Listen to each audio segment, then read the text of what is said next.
Hi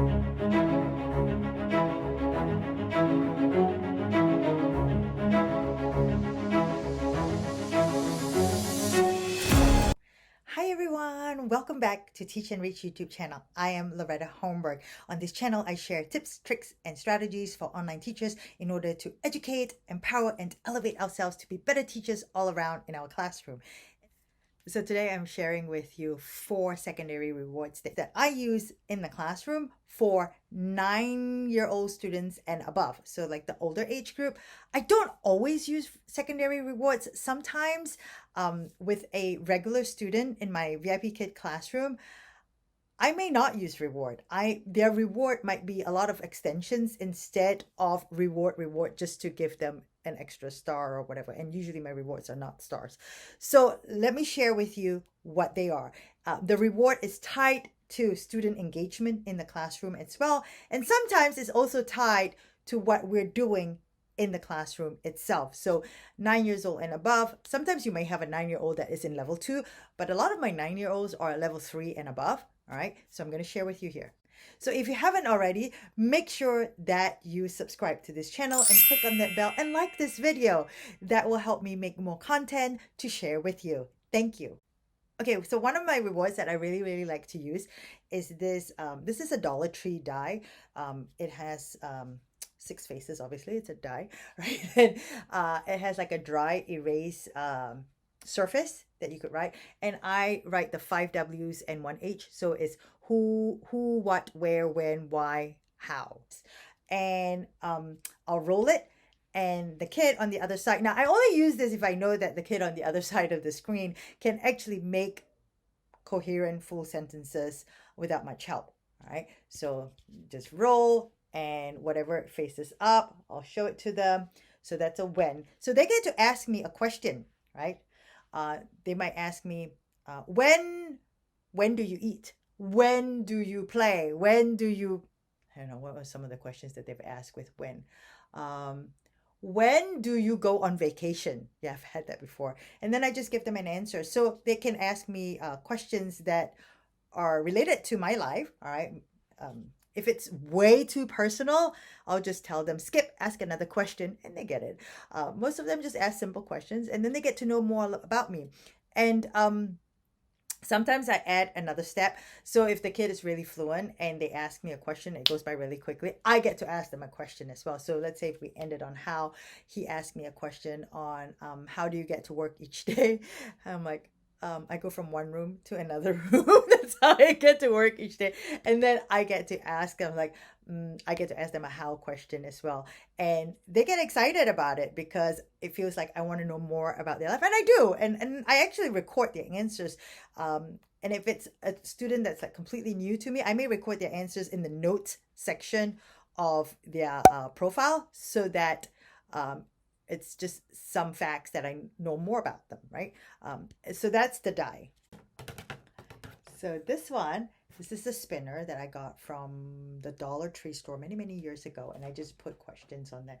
So some of the questions are: use a vocabulary word in a sentence, okay?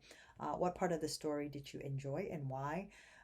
Give the story a new title. Why did you choose this new title? Create a new ending for the story. What was the problem in the story and how was it solved? Find 3 adjectives in the story. Use these adjectives in 3 separate sentences. That's quite a lot, but it would work very well with kids who are very fluent and you want to engage them. Sometimes they get bored, and so this is kind of fun. They can tell you what color they want, or you can just stop and then after that ask the question that's on there. All right, my other one that I really like is actually kind of a game, right? Because they get to say a word and spell it out. The word is pen. Right? And then I get to start another word with N, right? So then maybe I say N-O-S-E, and then they get to start another word with E. And I could put requirements. It's got to be 3 letters or more. It's got to be, it could be just nouns. It could be adjectives. So in this case, these are all nouns: pen, nose. So let's say they do eggs. Right, and then next one is mine, sun. Now it's N again. They cannot say nose because I already used it. And so they got to come up with something else, right? So they got to keep to a noun now, or people, places, and things, right? N, what starts with N and it's a noun? How about a nanny, right? A nanny, all right? And then maybe I can do yak. So we keep going, all right?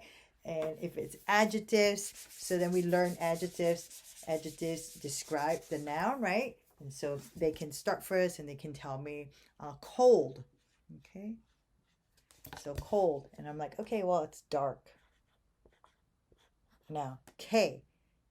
They got to come up with an adjective that's K. So an adjective that starts with K would be kind, right? So I can do kind. So, oops, kind. They would spell it for me, right? K-I-N-D. Now, it's my turn again. I can't use dark because I already did dark. So, D. I could make a really long word, right? Dangerous. And they'll be like, whoa, you know how to spell that long word. And then they have to do S, right? Adjective. So S, sore, right? And then I'll go E over here and it will keep going until we come to the end. So that's kind of like a brain break that I could give them in class if they need it. So I don't always use secondary rewards with my students. I do always give the stars though, that is in the class, but not always a secondary reward. I teach a lot of regulars and I am confident that they won't be complaining about the lack of secondary rewards because they keep coming back.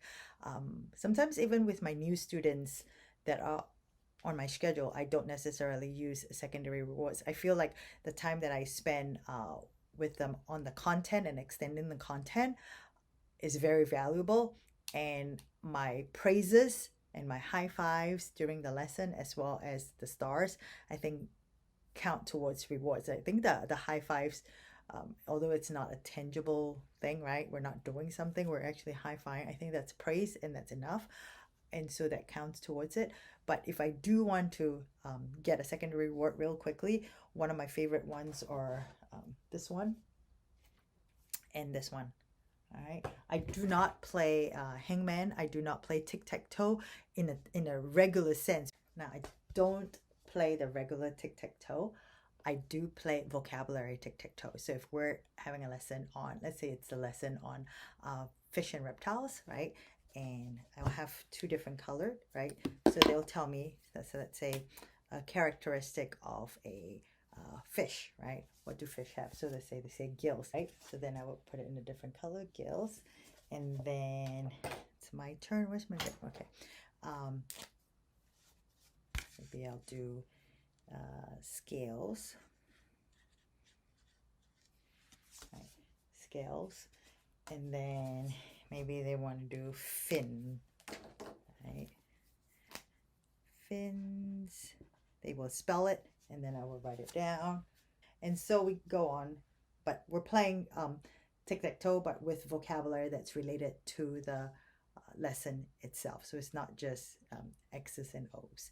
And parents won't complain because of this, because they're not only coming up with the vocabulary that's related to the sentence, to the text that we're reading or to the lesson itself, but they're also spelling.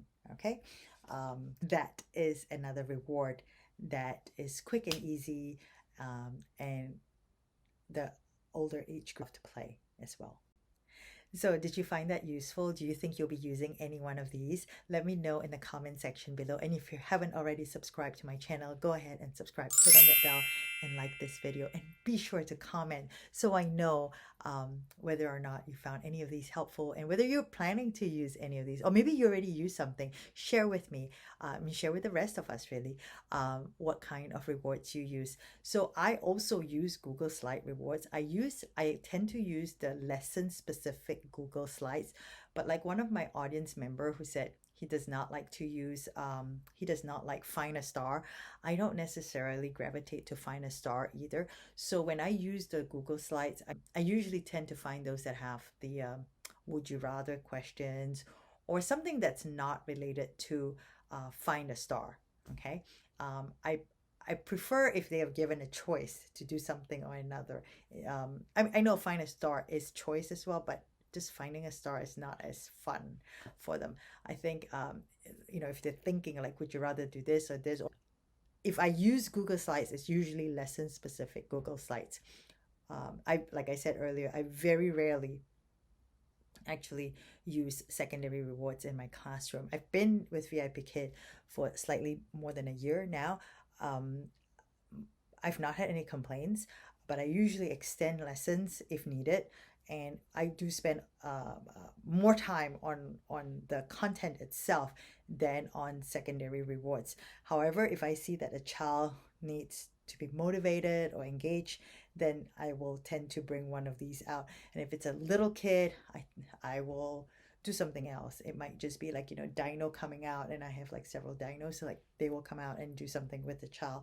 So those are my rewards instead of doing I don't know, like a physical star or physical one of a star. Yeah, that kind of thing. I don't really do that. Thank you for watching this video. If you like to watch more VIPKID content, be sure to check out this video coming up next. It is on my props that I use in the classroom. Keep shining, keep smiling. The best is yet to come. Stay safe, everyone.